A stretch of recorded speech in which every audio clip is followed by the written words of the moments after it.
सबसे पहली तो मेरी एडवाइस आपको ये है, जो भी मेरी वीडियो को देख रहे हैं, जितने भी सब्सक्राइबर हैं और जितने व्यूअर हैं, आज के बाद पार्टनर के सामने जाकर अपने प्यार की भीख मांगना बंद कर दो।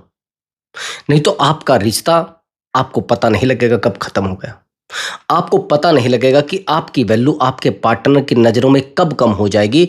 ये रिश्ता तो बेहतर हो जाएगा, आज नहीं कल हो जाएगा। आप गुस्सा हैं या वो गुस्सा है, सही हो जाएगा, लेकिन आज के बाद आपको कभी वो रिस्पेक्ट नहीं मिलेगी जो पहले थी। आपको बेवकूफ़ समझा जाएगा, आपको निठल्ला समझा जाएगा अगर आपने पार्टनर के सामने भीख मांगी है, बार बार जाकर आपने अपनी गलती एक्सेप्ट की है और पार्टनर की गलती थी फिर भी आपने एक्सेप्ट की है, तो फिर ये वीडियो आपके लिए बहुत इंपॉर्टेंट है। और इस वीडियो को देखने के बाद आपको कोई भी वीडियो देखने की जरूरत नहीं पड़ेगी और ना अपने पार्टनर के सामने अपने प्यार की भीख मांगने की जरूरत पड़ेगी। बस करना क्या है, वीडियो पर कंटिन्यू बने रहना। और हाँ दोस्तों, अगर आप चैनल पर नए आए हैं तो चैनल को जरूर सब्सक्राइब करें और वीडियो को लाइक करें दोस्तों। और हाँ, अगर आप मुझसे बात करना चाहते हैं तो व्हाट्सअप नंबर दिया हुआ है, उस व्हाट्सअप नंबर पर आप अपनी कॉल बुक करा सकते हैं और आप मुझसे बात कर सकते हैं। बट दोस्तों, वो पेड कॉल है, पहले आप उस पर पेमेंट करेंगे तब जाकर आपकी बात हो पाएगी। हाँ, प्रॉब्लम कोई भी हो सकती है, रिलेशनशिप से रिलेटेड हो सकती है, मैरिज लाइफ से रिलेटेड हो सकती है, या जाने अनजाने कुछ रिश्तों में आप बहुत गहराई तक फंस जाते हैं, उनको संभालने की कोशिश करते हैं, उनको बचाने की कोशिश करते हैं। आखिर में ये होता है कि सामने वाला इंसान आपसे बात नहीं करता है और आपकी लाइफ में रहना तक पसंद नहीं करता है। आप उसको समझाने की कोशिश करते हैं, आप उसको मनाने की कोशिश करते हैं। अब आप क्या करोगे? उसके सामने जाकर रोओगे? अब आप क्या करोगे? उसके सामने जाकर अपने आप को खो दोगे? नहीं। आप तो उस इंसान को इमोशनली, फाइनेंशियली, फिजिकली सब तरीके से सपोर्ट कर चुके हैं। हर तरीके से सामने वाले इंसान को सपोर्ट कर चुके हैं, लेकिन फिर भी आपकी वैल्यू नहीं है, फिर भी वो पार्टनर आपकी बात नहीं समझना चाहता। समझेगा, क्योंकि आपने उस इंसान को अपना सबसे बेहतर, सबसे वैल्यूबल इंसान बना दिया है। आपने बहुत इसको ईगोइस्टिक बना दिया है। पहले इसके अंदर इतना ईगो नहीं था, पहले आपके पार्टनर के अंदर इतना ईगो नहीं था, लेकिन अब ज़्यादा है। अब आप कहते हैं कि सर मुझे उसको रियलाइज कराना है, सर मुझे उसको एहसास कराना है। चाहते हैं ना, तो आपको कुछ भी करने की ज़रूरत नहीं है, अपॉइंटमेंट बुक करा लेना। उस इंसान को रिग्रेट फील कराने में, उस इंसान को एहसास कराने में और उस इंसान को मेंटली डिस्टर्ब करने में मैं आपकी हेल्प करूँगा। उसको मेंटली डिस्टर्ब होगा भी। सबसे बड़ी बात तो ये है कि जिस इंसान से आपने बहुत ज़्यादा प्यार किया है, आज वही इंसान आपको वैल्यू नहीं देता है। उस इंसान की वजह से आप अपनी फैमिली में डिस्टर्ब हो चुके हैं, आप अपने बिजनेस में डिस्टर्ब हो चुके हैं, आपको रातों को नींद नहीं आती है। क्या करोगे अब? रोने की ज़रूरत नहीं है, समझ रहे? तो दोस्तों, चलिए अपने टॉपिक पर आते हैं। दोस्तों, कई बार हम लोग क्या करते हैं कि अपने पार्टनर के सामने अपने प्यार की भीख मांगने लगते हैं, लेकिन उसका नतीजा ये होता है, उसका नतीजा हमें ये मिलता है कि हमारा पार्टनर हमें कहता है कि यार मुझे बार-बार डिस्टर्ब मत करो, बार-बार मुझे परेशान मत करो, मुझे अच्छा नहीं लगता है ऐसे, और तुम मेरी लाइफ से चले जाओ। मैं अपनी लाइफ में खुश हूँ, मैं अपने जीवन में खुश हूँ, मेरी लाइफ बेहतर चल रही है, अब मैं इस रिश्ते में नहीं रहना चाहता। अगर आप उससे कहते भी हैं कि यार ऐसा क्यों कर रहे हैं आप?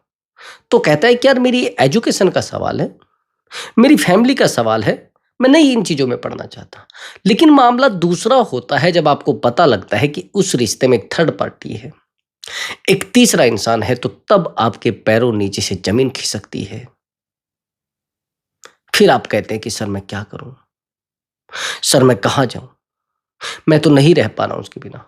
सर जब से मुझे पता लगा है कि उस रिलेशनशिप में एक थर्ड पार्टी है, मैं बहुत टूट चुका हूँ। मेरे पास से कुछ टाइम पहले एक काउंसलिंग आई थी।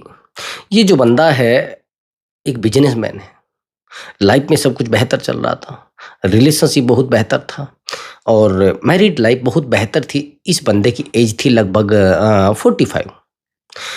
इसने कहा कि सर मैं अपनी लाइफ में बहुत खुश था, लेकिन सर मुझे एक आदत थी, जैसे कोई प्रोस्टिट्यूट होती है, मैं वहाँ पर जाया करता था उनसे मिलने।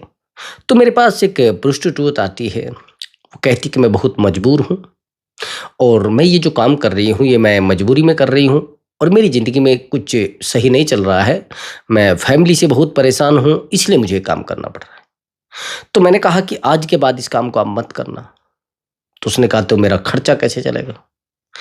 कि खर्चा मैं बताऊँ आपको कैसे चलेगा। जितना आपका यहाँ से कमाई होती है, वो सब पैसा मैं आपको दूँगा, हर महीने दूँगा। इसी ने पूछा कि कैसे? कितना पैसा आप मुझे दो? कि ठीक है, जो भी आप जब भी मुझसे मिलोगे मैं कम से भी कम आपको 10,000 रुपए दिया करूँगा। वो महिला महीने में कम से भी कम 4 बार इसके पास आती थी और 40 से 50,000 रुपए हर महीने खर्च इसके होते थे। 3 महीने के बाद उस महिला ने एक ऐसा गेम रचा कि उसने कहा कि मुझे कम से भी कम 8 लाख रुपए की ज़रूरत है। 8 लाख तो ये नहीं, लेकिन 6 लाख रुपए उसको दे देता है और बड़ी आसानी से देता है। ना इसको झगड़ा करने की ज़रूरत होती, ना लड़ाई करने की ज़रूरत होती, और 8 लाख रुपए उसको दे देता है। उसी समय वो अपने घर जाती है और घर जाने के बाद वो अपना एक मकान तैयार कराती है, छोटा-सा मकान। उस मकान में पैसा लगाती है। ये उसको फिर कहता है कि यार, आप बात मुझसे क्यों नहीं कर रही हैं? आप मेरे साथ क्यों नहीं रहती? अब क्या होता है कि ये रिश्ता कुछ टाइम के बाद इमोशनल हो जाता है। उस बंदे की तरफ से, इस महिला की तरफ से फाइनेंशियल। ये इसको पैसा दिए जा रहा है, वो पैसे का यूज़ किए जा रही है। फिर ये इसको पैसा दिए जा रहा है, फिर वो पैसे का यूज़ किए जा रही है। ये फिर इसको कहता है कि यार प्लीज़ मेरी बात तो सुनो। एक टाइम ये भी आता है कि माइनस में भी जाता है व्यक्ति, और जब ये माइनस में जाता है, आखिर में ये होता है कि महिला इसकी बात समझना नहीं चाहती। ये इसको कॉल करता है, ये नहीं समझती है, और आखिर में ये होता है कि इसको एक लूटने का जो काम होता है, पूरी बात समझ रहे हैं आप, वो करने लगती है। पैसा लेना, इससे फिजिकल ना होना, पैसा लेना, इससे फिजिकल ना होना, और यहाँ पर एक इमोशनल सपोर्ट इस बंदे की तरफ से बन जाता है और फिजिकल सपोर्ट इसकी तरफ से बन जाता है। ये बड़ी गलती होती है कि ये बंदा इसको रात दिन टाइम देने लगता है, रात दिन वैल्यू देने लगता है, और ये बिल्कुल 0% महिला, और ये एक बहुत बड़ा बिजनेसमैन जो बहुत बेहतर बिजनेस चलाता था, लगभग 4 से 5 लाख रुपए महीने के, ज़्यादा ही कमाता था। लेकिन इस महिला के ऊपर इस व्यक्ति की बातों का असर बहुत ज़्यादा हो गया था। हैरानी की बात ये थी कि इस महिला की एज ओनली 24 थी। 20 साल का अंतर भाई, 20 साल का अंतर। अब उस व्यक्ति को ऐसा नज़र आ रहा था जैसे उसको एक दूसरी ज़िंदगी मिल गई हो, जैसे उसको एक नया जीवन मिल गया हो। यहाँ पर ठेस लगती है। अब ये महिला इससे ब्रेकअप क्या, ये किसी थर्ड पार्टी के साथ रहने लगती है। इसको एक गेम पता लगता है इसका, कि जहाँ पर किराए पर रहती है, ये वहाँ चला जाता है एकदम से। और जब वहाँ चला जाता है तो वहाँ पर एक लड़के को देखता है जो इसकी ही एज का होता है, जो उसको वहाँ पर लेकर जाता है जहाँ पर इसका कोई कस्टमर होता है, कोई ग्राहक होता है, वहाँ पर इसको लेकर जाता है। अब ये कहता है कि यार ये कौन है? अब इसको तो लगता है था कि ये बहुत लॉयल है। अब लूटा जा रहा था इसको दोनों के द्वारा।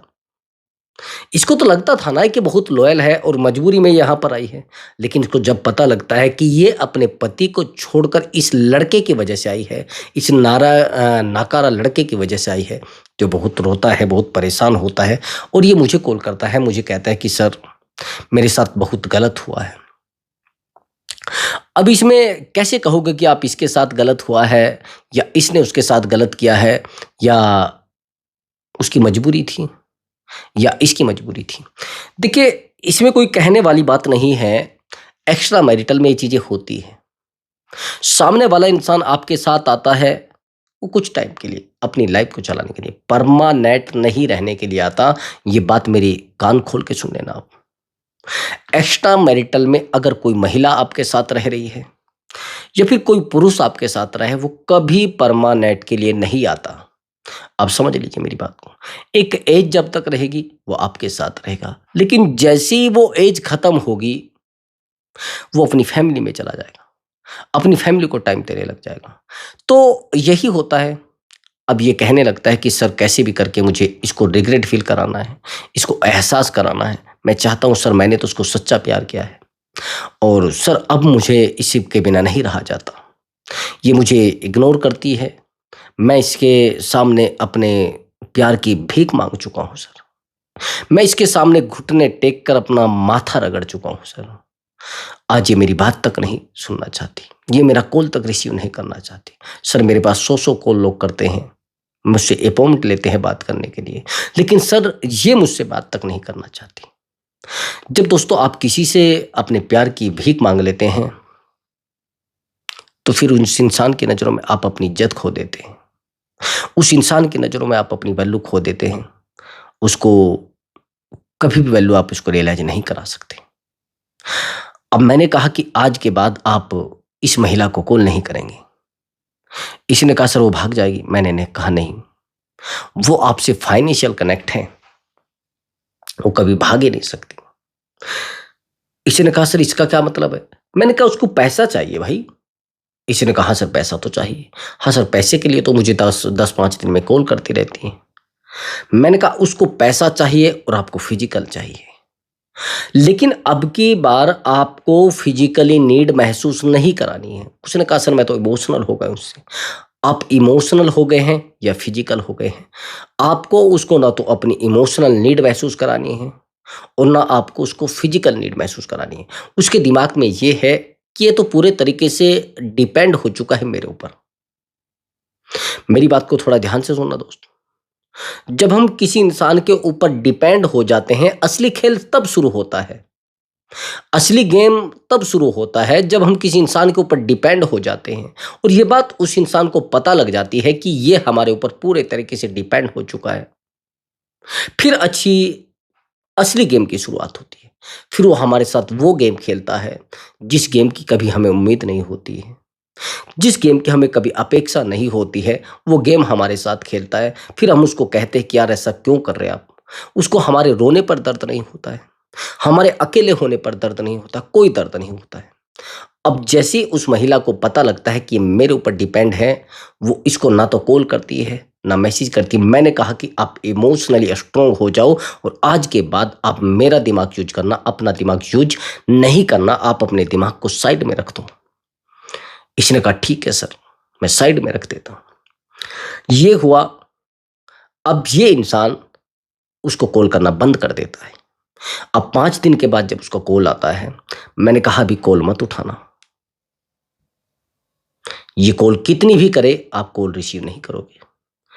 इसने कहा तो सर मैं क्या करूं? मैंने कहा ये रोए, परेशान हो, ये कितनी भी गिरे, अगर आप इस तरीके की सिचुएशन में फंस जाओ कि आप सामने वाले को एक साइलेंट ट्रीटमेंट दे रहे हैं या नो कॉन्टैक्ट रूल में चले जाते हैं, तो वो कॉल पर कॉल करता है और आप डिस्टर्ब हो जाते हैं कि अब क्या डिसीजन लें। तो आप मुझे कॉल कर सकते हैं, अपॉइंटमेंट लेकर बात कर सकते हैं, लेकिन गलती मत करना। बस गलती करता है आप या आप यहीं पर गलती करते हैं और ये गलती, इसका खामियाजा आपको भुगतना पड़ता है।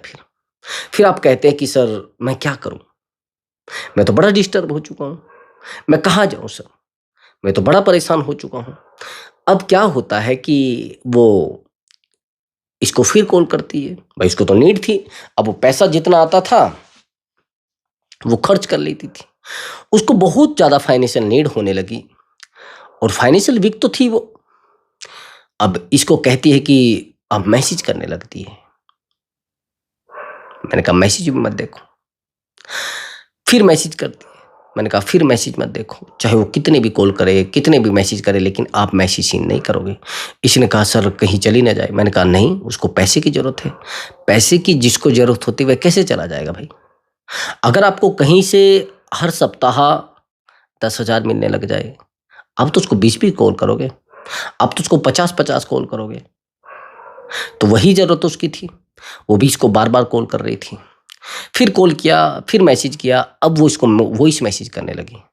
अब वो परेशान हुई और परेशान होने के बाद वो जहाँ पर इसका प्रॉपर्टी का काम था, वहाँ पर पहुँच जाती है।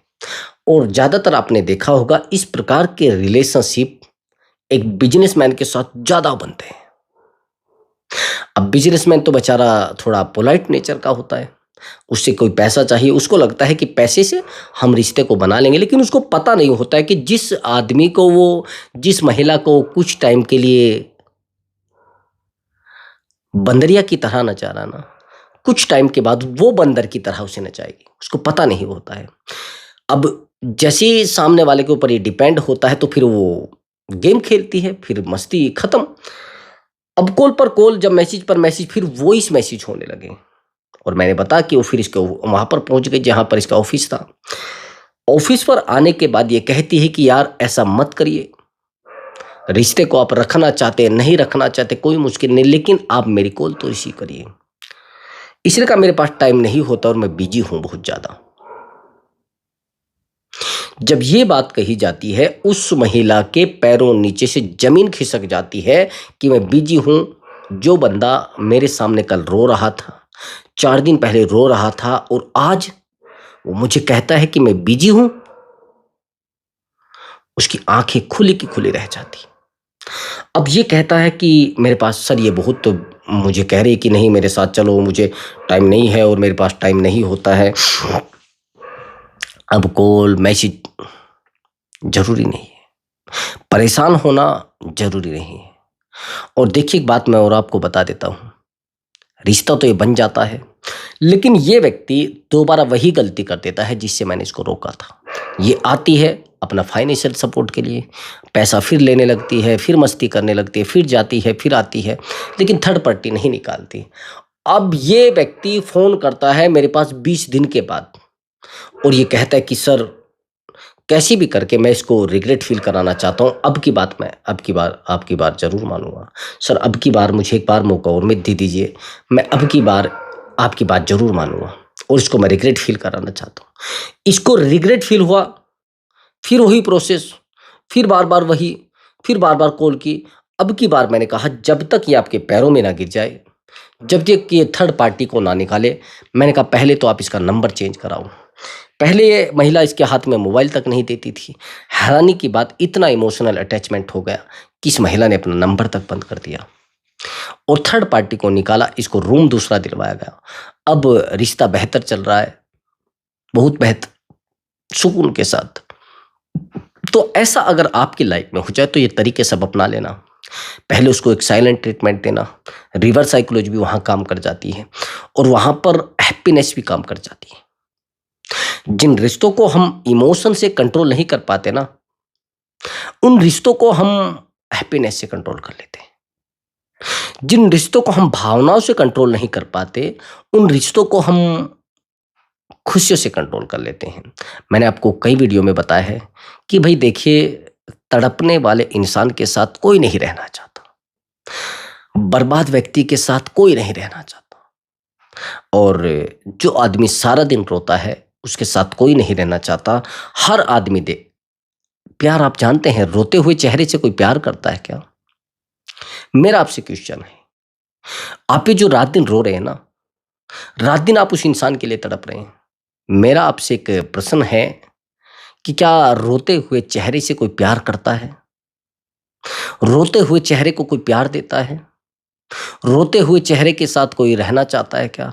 और गरीब व्यक्ति और कमजोर व्यक्ति और जो व्यक्ति बहुत परेशान है, डिप्रेशन में है, उसके साथ कोई अपनी जिंदगी गुजारना चाहता है क्या? नहीं। आप कहेंगे सर नहीं। तो आप कैसे सोच सकते हैं कि एक व्यक्ति जो आपको छोड़कर गया है, एक व्यक्ति जो आपको दफा करके गया है, एक व्यक्ति जो आपको गाली देकर गया है, वो आपके पास आपके रोने से और आपके पास जो प्यार है इसकी भीख मांगने से वो वापिस आ जाएगा? नहीं मेरे भाई, प्यार की भीख मांगने से प्यार नहीं मिलता। प्यार मिलता है आपकी एनर्जी से, प्यार मिलता है आपकी पॉजिटिव एनर्जी से, प्यार मिलता है आपके बेहतर बन जाने से। लेकिन आप क्या करते हैं? आप तो रात दिन उस इंसान के पीछे दौड़ते हैं, रात दिन उस इंसान को समझाने की कोशिश करते हैं, रात दिन उस इंसान को मनाने की कोशिश करते हैं। वो इंसान आपको कहता है कि देखिए मुझे बार बार कॉल मत करिए, और ये मेरी कोई ड्यूटी थोड़ा ही ना है, तुम बार बार मुझे कॉल किए जा रहे हो, तुम बार बार मुझे मैसेज किए जा रहे हो, मेरे पास इतना टाइम नहीं होता है। तो ये चीजें जब आपको बोली जाती है तो आप बड़े परेशान होते हैं। तो आज के बाद उसको कॉल करना, उसको मैसेज करना और उस इंसान के पीछे दौड़ना आपकी बेवकूफी है। कुछ समझ आया आपको मेरी बात? आज के बाद उस इंसान के पीछे नहीं दौड़ना है, उस इंसान को कॉल मैसेज नहीं करना है, और उस इंसान को कॉल मैसेज करके अपने आप को वीक साबित नहीं करना है। हाँ, कई बार आप रिवर्स साइकोलॉजी का भी यूज कर सकते हैं। अगर आपका पार्टनर आपको छोड़कर चला गया है, तो ये गलती कभी मत करना, उसको बार-बार कॉल करके, बार-बार मैसेज करके। हम लोग बहुत बड़ी गलती करते हैं कि आपका पार्टनर अगर किसी थर्ड पार्टी को लेकर आ जाता है अपनी लाइफ में, या फिर हम लोग क्या करते हैं कि थर्ड पार्टी आने के बाद हमारी बेचैनी शुरू हो जाती है। इसमें कोई दो राय नहीं है कि अगर हमारी लाइफ में भी ऐसा हो जाए, तो हम भी बेचैन हो जाएँगे। हमारा भी जीवन चलना बड़ा मुश्किल हो जाएगा। हम भी रात-दिन सोचना शुरू कर देंगे कि यार ऐसे कैसे हो सकता है? एक इंसान ऐसे कैसे कर सकता है? एक इंसान कैसे बेवकूफ़ी कर सकता है? ऐसा हो सकता है क्या? ये चीज़ें आपको नहीं पता होती हैं। आपको नहीं पता होती है, आपको बिल्कुल मालूम नहीं होता है। समझ रहे हैं? ये बात दिमाग में फिट कर लेना। अगर आप चाहते हैं उस इंसान को एहसास कराना, चाहते हैं उस इंसान को लाइन पे लाना, तो आपका शांत हो जाना, आपका चुप हो जाना ज़्यादा बेहतर है। उसको बार-बार कॉल मैसेज करके चीज़ें बेहतर नहीं होंगी। उसको बार-बार अपने पास लाकर कुछ नहीं होने वाला है। हाँ, एक रास्ता है। उस इंसान को आज के बाद बिल्कुल भी उसके सामने रोना नहीं है। और ये तो गलती कभी भी मत कर देना कि आप उसको कहो कि यार आपके बिना मेरी ज़िंदगी में कुछ नहीं है। आपके बिना मैं कहीं नहीं जा पाऊँगा। आपके बिना मैं बर्बाद हो चुका हूँ। और आपके बिना, हाँ, मैंने बहुत सारे लोगों को देखा है कि अगर किसी को रिग्रेट फ़ील कराने की कोशिश की जाती है, तो पता है क्या किया जाता है? आप जानते हैं? नशे के आदी हो जाते हैं। बार-बार उस इंसान के सामने, बर्बाद इंसान, जब हम किसी को छोड़कर जाते हैं, तो बर्बाद इंसान के पास दोबारा क्यों आएगा इंसान? जो इंसान बेहतर कर जाता है तभी तो वापिस लौटेगा। भई बेहतर कोई इंसान होता है, उसके पीछे तो दौड़ते हैं हम। हम उस इंसान के पीछे कभी नहीं दौड़ते जो बेहतर नहीं होता है। तो मैं इसीलिए कह रहा हूँ आपको कि भई बेहतर अगर आप बन गए और बेहतर आप कुछ कर पाए, तो उस इंसान को वापिस लाने में बहुत बड़ी बात नहीं है। वो इंसान वापिस आ जाएगा, आपके सामने रोने भी लगेगा। लेकिन कैसे? आपके बेहतर बन जाने से। लेकिन कैसे? आपके बहुत खुश रहने से, तब इंसान वापिस आ सकता है। तो बस ये ध्यान रखना। तो दोस्तों, अगर आपको हमारा वीडियो अच्छा लगा है, तो मैंने आपको कहा है, चैनल को सब्सक्राइब ज़रूर करना और वीडियो को लाइक करना दोस्तों। नमस्कार दोस्तों।